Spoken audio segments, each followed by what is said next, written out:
Við ætlum að fara aðeins í sveitarstjórnarmálin. Logi, þið í Samfylkingunni eru náttúrulega nýkomin úr af landsfundi sem ég gerir ráð fyrir að þið hafa verið að þjappa ykkur saman meðal annars fyrir einmitt sveitarstjórnarkosningarnar. Var þetta svona baráttu fundur hjá okkur? Já, hann var mjög góður og við áttum okkur á því að samstaða og liðseild forsenda fyrir styrk en ekki öfugt endilega. Við töluðum mikið sveitarstjórnarmálin og það eru þetta tvennt sem skiptir máli þar, finnst mér. Í fyrsta lagi þá eru fleiri og fleiri verkefni að færast til sveitarfélaga. Það gott vegna þess að þjónusta sem veitt nálagt fólki yfirleitt betri. En það hefur verið misbrestur á því að fé hafi fylgt. Þannig að sveitarfélög sem hafa litla möguleika til tekjuöflunar eru í úlfakreppu þarna. Þannig að það forgangsatriði að fara að skoða skiptingu á tekjustofnum milli sveitarfélaga og ríkis.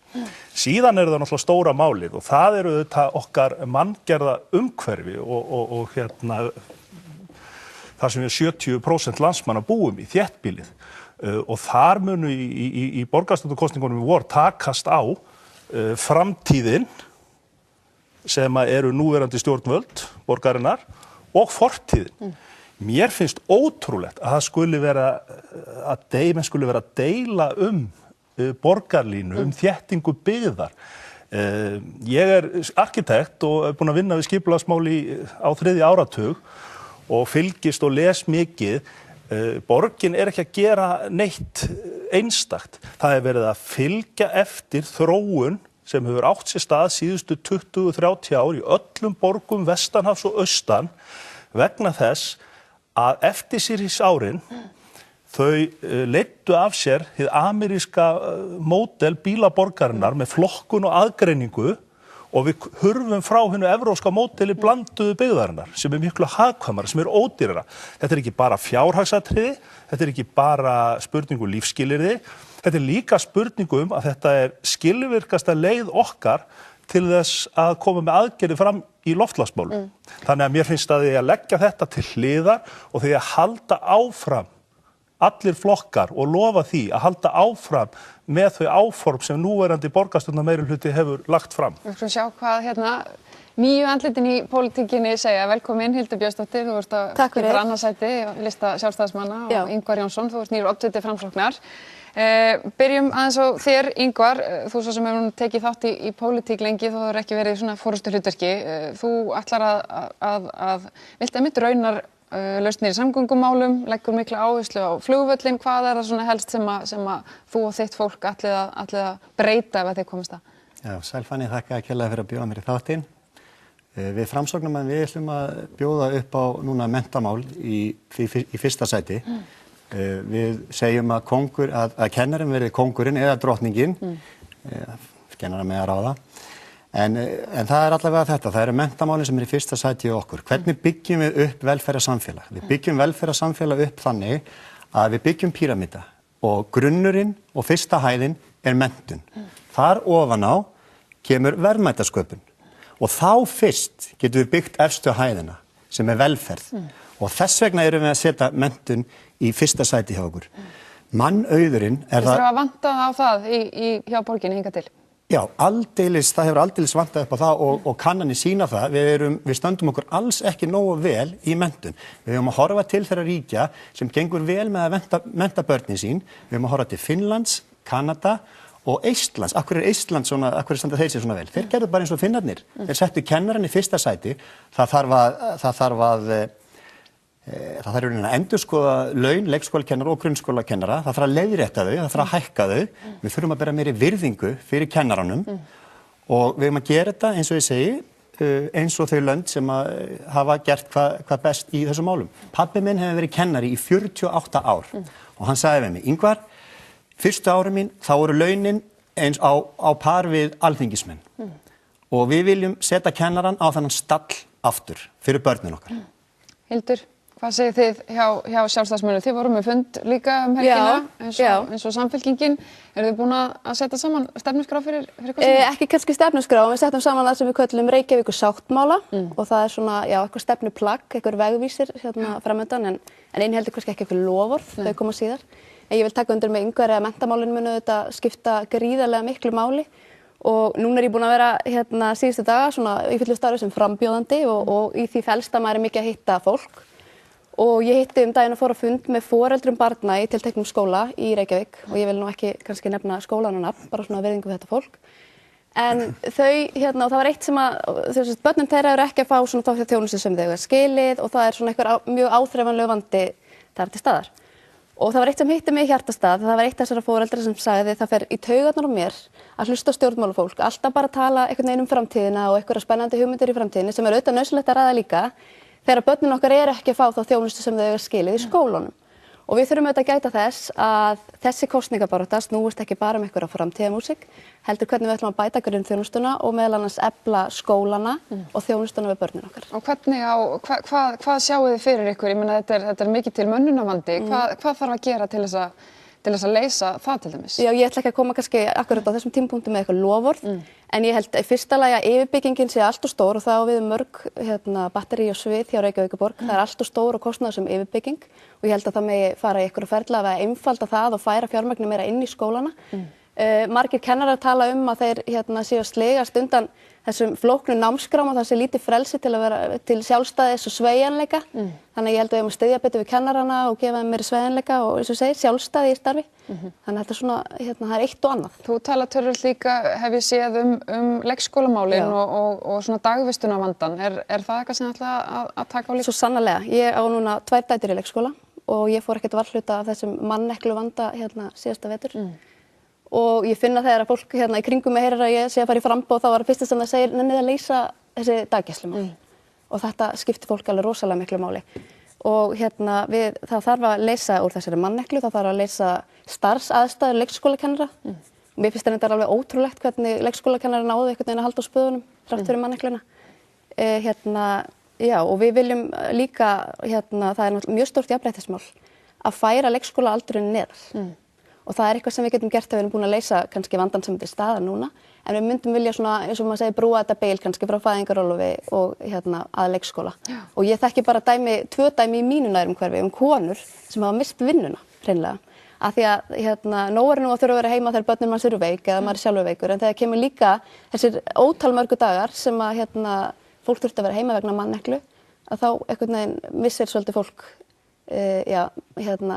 bara tökin í vinnunni og það hefur orðið til þess að einhverjir hafa misst vinnuna sem er náttúrulega hrikalegt. Þetta er náttúrulega, bæði þessi vandamál sem þið eru að tala eru náttúrulega kannski það að leysa þau er þið töluverður kostnaður, þú talar að hækka laun kennara, ég meina hvernig á að fjármagna þetta og hvar á að skera niður og hverju á að sleppa, hafið þið sett þetta niður fyrir ykkur eitthvað? Sko það eru komnir brestir í menntunarmál hjá okkur og það er ekki annað að ræða en að setja meiri pening í þennan málaflokk. Þetta er ekki spurning hvaða kostar mikið, auðvitað kostar þetta, en þetta er líka fjárfesting til framtíðar, þetta er fjárfesting í börnunum okkar. Það er alveg sama hvað samfélag á margar náttúruauðlindir, það er mannauðurinn sem skiptir öllu máli. Ef mannauðurinn er ekki í lagi, þá munu náttúruauðlindir ekki bjarga samfélagi. Og maður langar aðeins að koma inn á það meiri í sambandi með menntamálin hjá okkur, að við erum með í 5 efstu sætunum, þá erum við með 2 kennara og 1 kennara nema. Og þetta er allt mjög glæsilegar og frambærilega konur sem eru í sætunum, númer 2, 3, 4 og 5, þetta er allt konur og eins og ég segi, 2 kennarar og 1 kennaranemi. En við þurfum að auka fjármagn inn í menntakerfið og við þurfum að koma með fagmennsku inn í skólana, valdefla kennaran og ef ég myndi segja við ykkur, ég er nú flugstjóri á Icelandair, ef ég myndi segja við ykkur, heyrðu, það verður því miður ekki í fluginu einhverja morgun, það verður ekki faglærður flugstjóri, en hann verður ófaglærður, en þið komist vonandi áfangastað. Við sættum okkur auðvitað ekki við þetta og þetta eigum við ekki að sætta okkur við fyrir börnin okkar í skólum. Við viljum fagmenn til að mennta börnin okkar. Ég meina, sko Logi, þetta er nú svo sem blasir við, þið stjórnið í skólamálunum í borginni, er þetta ekki eitthvað sem þarf ekki verið miklu meira samtal milli ríkis og sveitarfélagana þegar kemur að þessu menntamál? Jú, og í rauninni fyrra atriði sem ég taldi upp í gær, áðan, var í rauninni þetta að það þarf að skoða tekjustofna, skiptingu, ríkis og sveitarfélaga vegna þess að þetta er allt hárrétt sem að Ingvar er að segja. Við þurfum að gera átak í menntunarmálum út af svo mörgu sem er að gerast í okkur samfélagi. En það kostar peninga og þeir peningar eru ekki auðvelt að sækja þegar maður stjórnar sveitarfélagi. Ég hef verið í bæjarstjórn og það er mjög takmarkað sem sveitarfélagi getur gert til þess að afla auka tekna. Þannig að ríkið þarf að koma að þessu máli, ég sammála því. Ingvar getur rætt við menntamálaráðherra sinn og farið yfir það. Það hafa orðið stórkostlegar umbætur í skólamálum hér á síðustu árum, meðal annars í Reykjavík.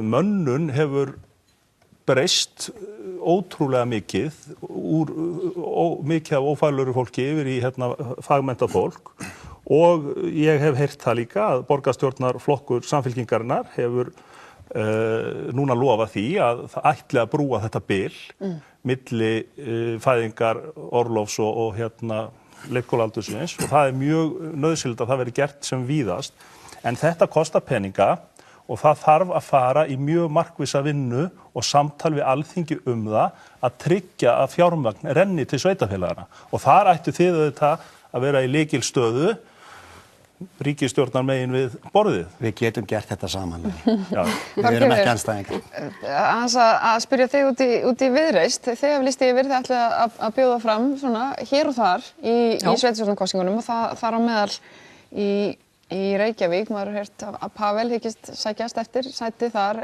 Já, hann búinn að lýsa því yfir og það mikill fengur fyrir Viðreisn að hafa Pavel. Ætlar hann að leiða þetta? Það kemur í ljós, það náttúrulega bara Reykjavíkur félagi sem að stýrir þessu og mér skilst að þetta sé á lokametrónum. Hvaða áhersla verður í stefnu Viðreisnar í borginni? Já, ég get vel ímyndað mér að það verði miðað við það sem maður að heyra og það búin að vera ákveðnir vinnufundir að það annars vegar það að halda áfram og ég held að það sé margt mjög gott einmitt sem núverandi meirihluti hefur staðið fyrir að halda áfram að gera borgina okkar samkeppnishæfa við útlönd. Hún svona brjóstvörn okkar Íslendinga til þess að fá fólkið okkar heim. Þannig að fólkið sem búið að vera í útlöndum komur raunverulega heim því að í gegnum árin þá fengum við unga fólki sem fór út til að læra heim. Það hefur ekki verið þannig á umliðnum árum. Þannig að borgin þarf að vera aðlaðandi. En þið sjáu fyrir ykkur að fara þá með meirihlutanum jafnvel? Alls ekkert endilega. Ég hef ekkert umboð í rauninu til að segja eitt eða neitt það. En síðan það hitt máli og það hið daglega líf borgarbúa. Og það menntunin sem skiptir öllu máli. Það skiptir öllu máli að menntunin verði tekin mun fastari tökum heldur en að mínum að núverandi meirihluti hefur gert. Það þarf að brúa bilið á milli leik og grunnskóla. Það þarf bara að segja einfaldlega klárt með ríkisstjórninni að fæðingarorlof verði lengt í 12 mánuði, fara í tekjustofna ríkis og sveitarfélaga, en ekki síður það að taka það sem við í Viðreisn lögðum mikla áherslu á fyrir síðustu þingkosningar.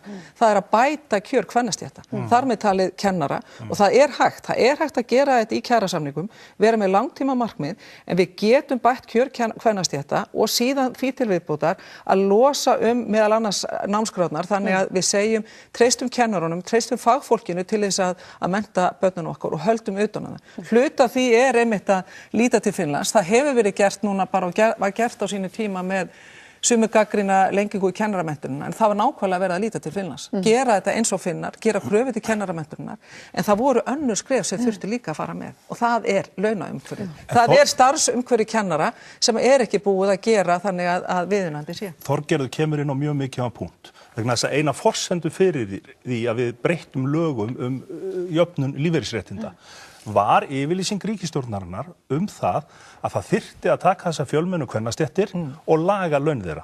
Ég ætla aðeins að reyna að ná samgöngumálunum hérna. Hildur, þú hefur sagt að þú sért svona ágætlega hlynt allavega borgarlínu. Oddvitinn það ekki endilega. Er komin eitthvað svona stefna hjá Sjálfstæðisflokknum hvar hann stendur? Við erum öll alveg samstiga í því að við viljum gera stóra átaki í almenningssamgöngum og ég held að ekkert okkar myndi samþykkja borgarlínu tillögur í núverandi mynd. Nei. Ég fór á fundum daginn með einum af svona flutningsmönnum þessara tillögu, við getum orðað þannig. Og það orðað svo að þau væru með þessa tillögu í 70.000 feta hæð og væri sannarlega ekki lent. Þannig að það á eftir að sníða ýmsa vankanta þarna af. Ég sé ekkert því til fyrirstöðu. Ég nú bara svona nokkuð diplómanneskja og ég sé ekki því til fyrirstöðu að þetta verði bara rætt áfram með nágrannasveitarfélögunum. Kannski þetta lausnin, kannski ekki en hvað sem því líður að þá þurfum við að fara í svona átak í samgöngumálum og reynum að fá fleiri til þess að nýta sér almenningssamgöngunar og gera þær að þessum raunverulega valkosti fyrir fólk sem þær eru kannski ekki í dag og kannski sérstaklega ekki fyrir fólk sem býr austarlega í borginni. og það kannski fólkið sem á ekkert annar að kosta völ en að reka 2 bíla á heimili og svo framvegis og það enda stendur til hjá mér að prófa þetta, maður langar að prófa hvernig það að taka strætó úr miðbænum og upp í Grafarvog. Yngvar, þú kannski kemur bara með, mér skilst þetta að taka heillangan tíma og við getum bara smurt nesti og haft það hugulegt. Hvar Framsóknarflokkurinn þegar kemur að borgarlínunni? Já, við viljum raunhæfar samgöngur fyrir alla. Borgarlínan gæti verið eitthvað laust til lengri framtíðar en hún ekki laust fyrir næsta kjörtímabil. Við þurfum lausnir núna og fyrir næsta kjörtímabil. Við viljum fara í tilraunaverkefni sem frítt í strætó í 1 ár, sjá hvort við fáum fólk inn í almenni samgöngunar, taka svo stöðuna ári liðinu og sjá árangurinn. Þetta mjög ódýr leið til þess að kanna hug fólks til almenningssamgangna. Borgarlína eins og hún stendur núna lágmark 70 milljarðar fyrir þá tilraun. En við sláum ekki borgarlínuna út af borðinu til lengri framtíðar. Og það margt annað hægt að gera til þess að leysa þann bráðavanda sem steðjar að okkur. Eins og til dæmis að laga aftur götuna sem búið að þrengja. Ef ég tek dæmi sem Borgartún þá strætó, það ekki útskot fyrir strætó þar. Þannig að þegar strætó stoppar í Borgartúni, þá stoppar öll umferðin þar á eftir. Þetta ekki til að greiða fyrir umferð. Við viljum greiða fyrir umferð. Ég bý rétt hjá Bústaðavegi og Grensásvegi. Ef þetta komið frá Grensásvegi að byggja Bústaðaveg, þá var þar frárein og aðrein inn á Bústaðaveg áður en að núverandi meirihluti þrengdi Grensásveginn fyrir meir en 200 milljónir króna. Þetta ekki rétt forgangsröðun. Við viljum raunhafa samgöngur fyrir alla. Mér finnst bara liggja beinast við að hann talar við samgönguráðherra sem að mér finnst ekki hafa sýnt mikinn skilning varðandi málefni höfuðborgarsvæðisins. Það þarf að fara að tala stokkálausnir, til dæmis heima í Hafnarfirði, það liggur alveg ljóst fyrir að það þarf að leysa þau mál. En síðan það auðvitað, þú vorst að tala hvað, með hverjum við förum og svo framvegis, það kemur náttúrulega bara allt í ljós. En ég verð þó að segja að horfandi til þess að Sjálfstæðisflokkin og svo hlusta ég á þau að mér finnst í fyrsta lagi Sjálfstæðisflokkurinn vera bara, hann ekki að koma nær Viðreisn, hann frekar að negla sig fast upp í miðflokkinn og greinilega Framsóknarflokkinn líka. Í öðru lagi að bara svona áhugavert fyrir fólk í pólitík að þá maður að sjá Sjálfstæðisflokkinn. Gullarmurinn að ná yfirhöndinni í Sjálfstæðisflokknum í Reykjavík og mér finnst það í ljósi þess bara hvernig Gulli talar Brexit og svona, hann helsti talsmaður Brexit, mér finnst það ekki vera sérmærandi og svo í þriðja lagi sem að mér finnst eiginlega alvarlegast. Að það að sjá núna strax eftir í hverju viðtalinu á fætur öðru hjá leiðtoga hópsins í honum Eyþóri í Reykjavík að þá finnst mér synd að sjá aftur umgengni eða viðhorf gagnvart konum, hvernig farið með Áslaugu Maríu Friðriksdóttur, að það strax búið að tryggja strákunum, með fullri virðingu fyrir þeim, að því að Kjartan Magnússon hefur verið mjög ötull sem borgarfulltrúi, en það strax búið að tryggja strákunum embættin í kringum borgarstjórnarflokk Sjálfstæðismanna, en Áslaug það ekki minnst á hana, reynslubolti og kona í pólitík. Hildur, ertu í gulla armunum? Ég verð bara að segja, frá dýpstu hjartarótum, ég skil ekkert hvernig þessi landamæri þessum fylkingum í Sjálfstæðisflokknum. Það búið að kenna mig við ýmsar fylkingar, ég tilheyri engri, ég á vini á báðum stöðum og ég ætla bara að reyna að halda það þannig. Örstutt í lokin. Já, mér langar aðeins að bregðast því sem að Þorgerður sagði.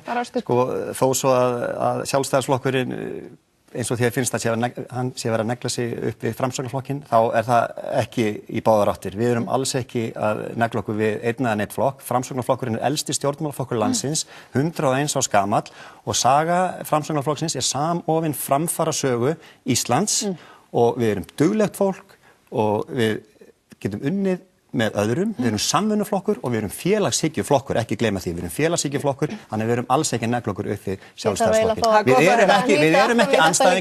Við erum ekki andstæðingar hér, við getum öll unnið saman fyrir fólkið í borginni. Sammála þessu, ekki veldu neitt og ég útiloka ekki samstarfið neitt. Takk ykkur öllum kærlega fyrir komuna og við ætlum að fá frambjóðendur Eflingar hérna eftir stuttar auglýsingar.